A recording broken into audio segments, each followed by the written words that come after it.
మందిరం ఓపెన్ అవ్వబోతుంది అయోధ్యలో ఈ 22nd జనవరి 22nd. చాలామందికి ఒక్కసారైనా అయోధ్యకి వెళ్ళొస్తే బాగుండే అనుకుంటారు, చాలామందికి ఆ కోరిక తీరదు. కానీ ఇప్పుడు జరుగుతున్న ఈ ప్రత్యక్షంగా చూడాలి, ఈ రామ మందిరం ఓపెనింగ్ ఏదైతే ఉందో అది ప్రత్యక్షంగా చూడాలని చాలామందికి ఉంటుంది. ఆ ప్రత్యక్షంగా చూపించే డిపార్ట్మెంట్ ఏదైతే ఉందో వారి దగ్గర ఇప్పుడు మనం ఉన్నాం. రవి గారి వాళ్ళంతా ఉన్నారు, ఆయన అడిగి పూర్తి డీటెయిల్స్ తెలుసుకుందాం. జై శ్రీరామ్. జై శ్రీరామ్ అండి, ఎలా ఉన్నారు? బాగున్నారు. మీరు ఎక్కడి నుండి? నేను హైదరాబాద్ నుంచి. సో నేను చెప్పినట్టు చాలా మందికి అయోధ్యకి ఒక్కసారైనా రావాలి అనుకుంటారు, కానీ ఈ గుడి ఏదైతే ఓపెనింగ్ ఉందో ఎన్నో సంవత్సరాలుగా ఎదురు చూస్తున్న రామ మందిరం ఇది. దీనికైతే జనాలు తండోపతండాలుగా వస్తారు, కొంతమంది రాలేకుండా పోయే ఛాన్సెస్ ఉంటాయి. సో వాళ్ళ కోసం ప్రత్యక్షంగా మీరు లైవ్ అయితే ఇవ్వబోతున్నారు. ఒక్కసారి ఆ రోజు ఎలా ఉండబోతుంది, లైవ్ ఎక్కడ చూడొచ్చు జనాలు, ఒక దాని గురించి అప్డేట్స్. ఆ రోజు లైవ్ లోపల గుడి లోపల అయ్యే ప్రోగ్రామ్ అంతా live Doordarshan ANI main feed ఉంటుందండి. అక్కడ నుంచి తీసుకొని మేము ట్రస్ట్ మా యూట్యూబ్లో కూడా లైవ్ పెడతాము. అది కాకుండా మీకు యూట్యూబ్ ఛానల్ నేమ్ శ్రీరామ్ జన్మభూమి తీర్థక్షేత్ర, ఇది trust name. So YouTube name కూడా అదే దాంతో ఉంది. అది కాకుండా మీకు టెంపుల్ లోపల కాకుండా బయట అయోధ్యలో ఎలా ఉంది, అసలు అట్మాస్ఫియర్ ఎట్లా ఉంది, ఇక్కడ ఆ జోష్ ఎలా ఉంది బయట అనేది కూడా మా యూట్యూబ్లో వస్తూ ఉంటుంది. మీకు ఏఎన్ఐ దూరదర్శన్లో ఓన్లీ లోపలదే ఉంటుంది, మాత్రం బయటది కూడా బయట కవరేజ్ కూడా ఇస్తారు. బట్ ఎన్ని లక్షల మందిని ఎక్స్పెక్ట్ చేస్తున్నారు ఆ రోజు జనం? ఆ రోజు మేమైతే కనీసం ఒక 5 లక్షల మంది ఉంటారు అని అనుకుంటాం బయట నుంచి. కానీ దాని తర్వాత ఎవ్రీ డే 3 లక్షల మంది వరకు వస్తారు. 22nd తర్వాత ఎవ్రీ డే 3 లక్షల మంది మేము ఎక్స్పెక్ట్.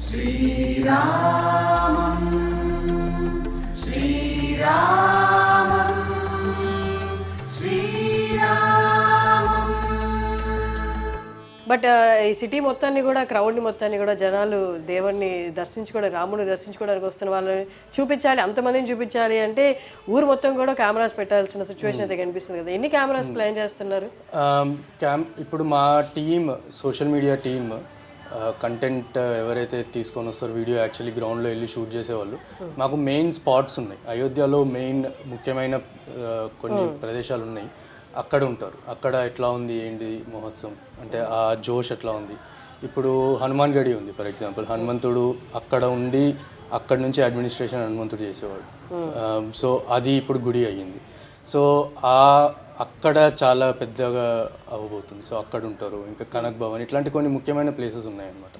అక్కడ పెద్ద పెద్ద స్క్రీన్స్ కూడా పెడతారు. ఇంకా అది కాకుండా వచ్చే విజిటర్స్ కోసం ఎవరైతే విఐపీస్ వీళ్ళు వస్తున్నారో, ఇన్వైటీస్ వస్తున్నారో, వాళ్ళు ఖచ్చితంగా ఫ్యామిలీతో పాటు వస్తారు.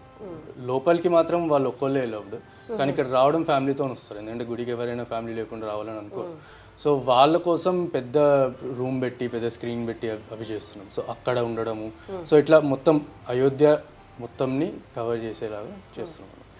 లోపల ఈవెంట్ మాకు ఫీడ్, ఎందుకంటే ప్రైమ్ మినిస్టర్ ఆఫీస్ కూడా ఇన్వాల్వ్ అయ్యి ఉంది కాబట్టి మాకు ఆబ్వియస్లీ ఫీడ్ ఇంకా వాళ్ళ నుంచే తీసుకోవాల్సి వస్తుంది. కానీ దాని తర్వాత 22nd తర్వాత లోపల నుంచి ఫీడ్ కూడా యూట్యూబ్లో లైవ్ వస్తుంది. ఓకే, గుడి ప్రారంభం అంటేనే ఆ గుడితో పాటు చాలా హైలైట్స్ ఈ ఊర్లో కూడా, అయోధ్యలో కూడా హైలైట్స్ అయితే పెట్టడం జరుగుతుంది. ఏవే హైలైట్స్ ఉండబోతున్నాయి, దాన్ని ఎలా కవర్ చేస్తున్నారు, అవి కూడా లైవ్ వస్తాయా?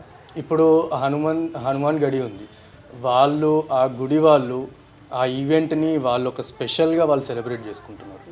అక్కడ ఆ ఏరియా అంటే ఆ గుడి దగ్గర చాలా పెద్ద ఎత్తున ఏర్పాట్లు చేసి వాళ్ళు ఒక యూనిక్ వేలో వాళ్ళు సెలబ్రేట్ చేస్తున్నారు దాన్ని.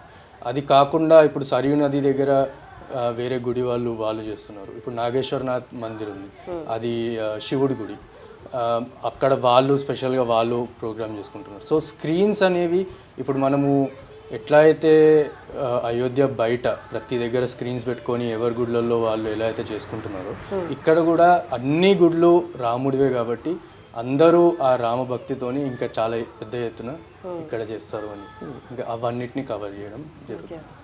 ఆన్లైన్ రిలేటెడ్ ఎవ్రీథింగ్ మీరే చూసుకుంటున్నారు కాబట్టి, వెబ్సైట్ దగ్గర నుంచి, యూట్యూబ్ దగ్గర నుంచి, అండ్ అప్డేట్స్ దగ్గర నుండి, అండ్ వస్తున్న ఫండ్స్ కూడా ఇప్పటికీ ఇంకా వస్తూనే ఉన్నాయండి? ఫండ్స్ ఇప్పటికీ వస్తూనే ఉన్నాయండి. మా ఆన్లైన్ వెబ్సైట్కి వెళ్తే ఆన్లైన్ డొనేషన్ ఇప్పటికీ కూడా తీసుకుంటున్నాము.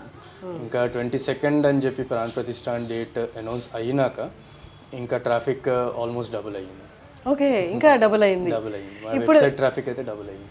ఓకే, ఎక్కడెక్కడి నుంచి వస్తున్నాయి కూడా మీకు ఇన్ఫర్మేషన్ ఉంటుంది కదా ఫండ్స్? ఉంటుంది. ఎక్కువ మటుకు ఇప్పుడు మాకు ఆన్లైన్ డొనేషన్స్, ఇప్పుడు 2 టైప్స్ ఆఫ్ డొనేషన్స్ ఉంటాయండి. ఇప్పుడు బ్యాంక్కి వెళ్ళి చేసేవాళ్ళు ఉంటారు. మ్యాక్సిమం మన విత్ ఇన్ ద కంట్రీ అయితే బ్యాంక్కి వెళ్ళి చేసేవాళ్ళు ఎక్కువ మంది ఉన్నారు. మాకు బయట నుంచి అయితే ఆన్లైన్ డొనేషన్స్ వస్తాయి. సో మాకు ఆన్లైన్ అయితే మాకు డేటా ఉంటుంది, కానీ ఆ బ్యాంక్ డేటా అదంతా మా దగ్గర ఇప్పుడు లేదు ప్రస్తుతం. ఓకే, ఆన్లైన్ నుంచి మనకి ఆన్లైన్ నుంచి మ్యాక్సిమం యుఎస్, యూకే, ఇంకా దుబాయ్ నుంచి మ్యాక్సిమం వస్తుంది. ఓకే, ఇప్పుడు దాకా ఎంత కలెక్ట్ అయిందో అది చెప్పగలరా? ఫిగర్ చెప్పొచ్చు అంటే స్టార్టింగ్ ఫిగర్ ఎగ్జాక్ట్గా ట్రస్ట్ రిలీజ్ చేయలేదు, చేయదలుచుకోలేదు కూడా. ఎందుకంటే ఇక్కడ ఇంటర్నల్ ఆడిటర్స్ ఉన్నారు, ఎక్స్టర్నల్ ఆడిటర్స్ ఉన్నారు. ఇక్కడ అంటే everything is transparent over here. We don't want to give out the number and for what ever reasons. కానీ రఫ్ అయితే అప్పుడు అభియాన్ అయినప్పుడు 3,000 to 3,500 crores వచ్చింది. దాని తర్వాత ఇంకో 1,500 crores వరకు ఇంకా ఎక్స్ట్రా అదనంగా కూడా వచ్చింది. ఇప్పుడు కూడా ఇంకా వస్తున్నాయి. మేము చూసాము, మేము తిరిగినంత వరకు మేము చాలా చాలా చూసాము. కొన్ని స్టేట్స్ నుండి ఆ స్టేట్లో ఏదైతే ఫేమస్, ఫర్ ఎగ్జాంపుల్ అస్సాం తీసుకుంటే టీ ఆకులు ఫేమస్ కాబట్టి కొన్ని టన్ టీ ఆకులు పంపించడము, అలాగే వేరే కంట్రీస్లో నుంచి ప్యూర్ గీ పంపించడము, టన్స్లో పంపించడము.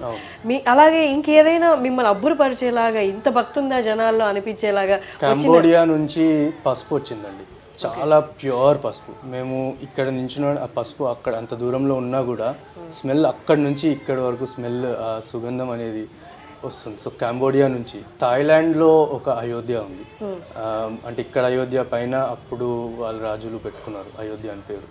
దానికి ఇప్పుడు కూడా ఆ రాజు పేరు రామ అన్నమాట. సో రామ 1, రామ 2 అది పరంపర కొనసాగుతూ ఉంది. ఇప్పుడు రామ 10 ఉన్నారు అక్కడ.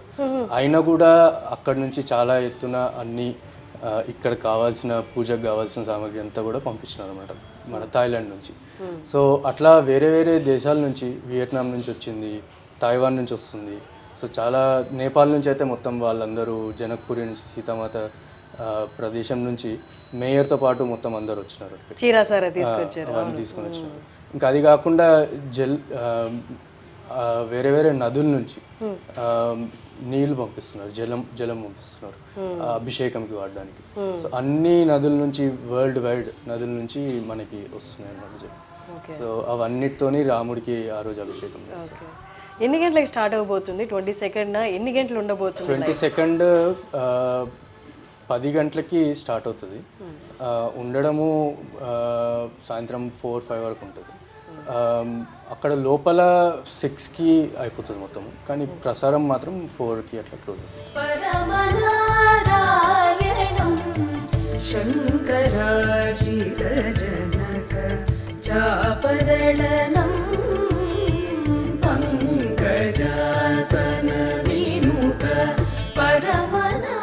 రిలేటెడ్ టు సెక్యూరిటీ, చాలా మంది సెలబ్రిటీస్ కూడా ఇన్విటేషన్ పంపడం జరిగింది.